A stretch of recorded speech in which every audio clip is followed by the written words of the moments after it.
Um, anyway, what followed after 1994 was kind of a dark period in nuclear development, sort of a medieval era. But today we're experiencing a second nuclear renaissance. Of the three fast reactors under development today, which I think at this point it's just TerraPower's Natrium reactor, Oklo's Aurora reactor, and the Antares microreactor. Do you have any take on which might be the most promising? Um, no, so you're kind of bringing up the question, what is all this for? Okay, so there's electricity.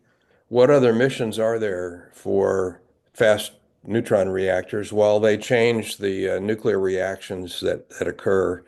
So waste disposition or minimization is another one. Um, Resource extension.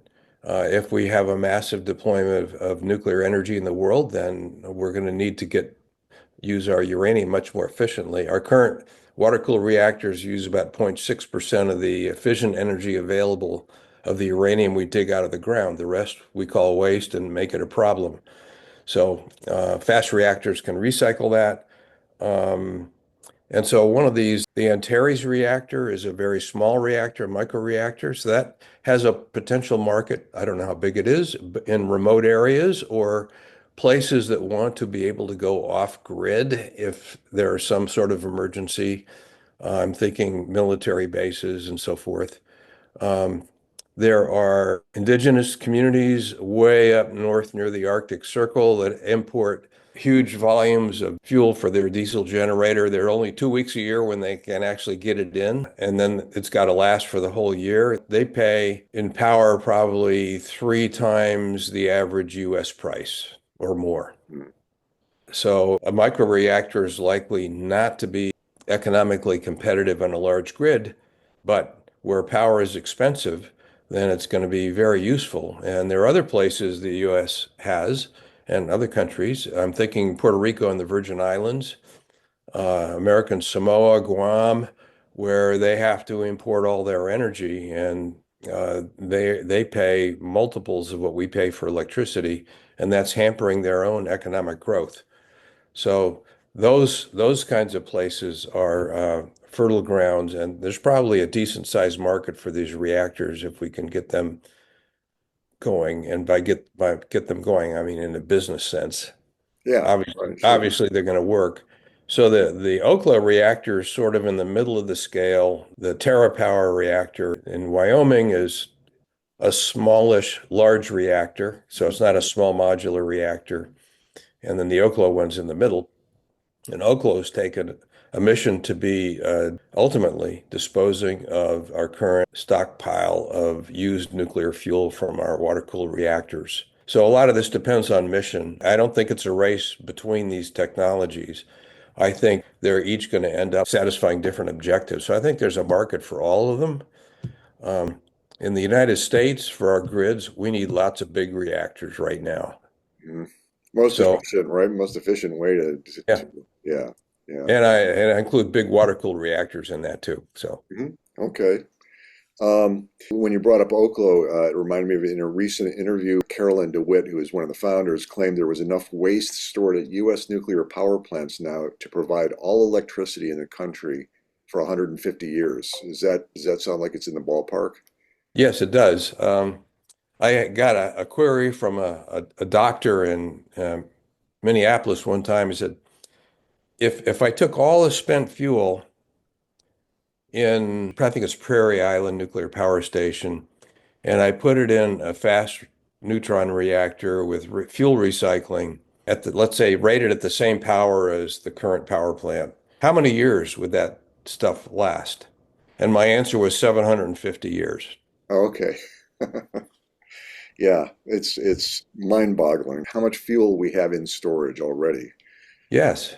Yeah. So I use the analogy, so from 0.6% to close to 100%, if I apply the same factor to the fuel economy of my Honda CRV, I'd be getting 5,000 miles per gallon. I wouldn't even care what gasoline costs. Yeah, yeah. Um, well, the point is well made. Are there any other comments you'd like to make about the IFR or just nuclear energy in general? Well, I'm just gratified that I think realism is setting in.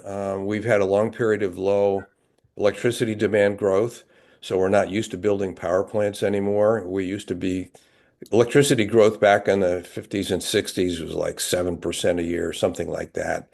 So our electric utilities are really good at building power plants of all sorts. So when we started building nuclear plants, they did a good job doing that too. But our utility industry is uh, balkanized. So we have 3,500 electric utilities in the United States. Maybe I don't know, 50, 100 of them have the resources for a major nuclear project. But even in the heyday in the 70s and 80s, each of these utilities will say, well, we need two big reactors. So they build two or maybe four and say, okay, we're done. So their project management team goes away. Oh, So yeah, that right. that knowledge is lost. And the biggest problem we've had in recent years is we don't know how to build stuff anymore. It's not just nuclear, it's everything else, everything, all big, complex engineering projects. And I think there's a lot of attention being paid to the lessons learned from those. And I think we can hope with some confidence that future projects will end up costing a lot less and being a lot faster I to hope put so. Yeah. together. Yeah, it seems like the investment horizon for most U.S. investors is something on the order of 7 years. So they expect to see a profit after 7 years. A nuclear plant, it takes a lot of upfront costs, and people just do not want to invest in that kind of thing. It's unfortunate, though, because I think it's going to take more government involvement, don't you? Yeah, well, I think maybe we have about the right amount right now, and there's some loan guarantees and other things. So the Federal Energy Loan Program and DOE actually makes money Hmm. because they fund projects that they feel are gonna succeed, and then they'll make money. So Hmm. they get paid back and with interest. So that's going on, and there's been some adjustment in all these mandates and subsidies for we used to be renewable, now it's clean energy. I do have one fear: if the political pendulum swings back, which it will the political will that has put together the measures that now look like they're working quite well, will those be revoked? Um, Hmm. because vindictiveness is seems like a new political virtue, and I think that's a terrible thing for the people.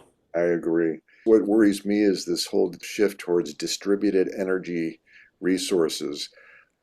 It's well and good to have people have the freedom to generate their own energy. When you read about the history of utility electricity in the United States, it was the same situation in the 1880s, where there was a power plant on each block and there was no efficiency whatsoever, and it was just a mess. And so I think the utility model that America developed over the first 40 years was an amazing achievement, and we're kind of going backwards again. I don't know. I agree, and one of these environmental organizations is definitely in favor of that, Rocky Mountain Institute. And I heard a talk by their leader one time, and he basically he didn't like electricity because electricity was produced by big companies, and he hated big companies. But he did say if you build a house that's really energy efficient, you hardly need any electricity. You can use solar to produce it, which is probably factually correct, but maybe not desirable. But he also favored burning coal in your furnace so you didn't have to rely on this external stuff. So this is like, yeah, you can do your own thing, which also means you're obliged to do your own thing if you choose to go off grid. Right. I don't know anybody who wants to produce their own electricity. I mean, we don't even make our own furniture. We buy it from IKEA and put it together. We feel good that we put it together, but it was manufactured. Yeah, yeah, yeah. Anyway, I don't really have anything else to discuss. We good? No, I've enjoyed this discussion and I hope it's useful to people. Okay, me too. Thanks for sharing your insights with our viewers today and for your work. I believe could be the most promising technology for dealing with climate change. I hope fast reactors will finally get the attention they deserve. And viewers, please check back as we work to turn these intermittent offerings into a more regular feature on our website. As always, your comments and suggestions are welcome. Bye for now.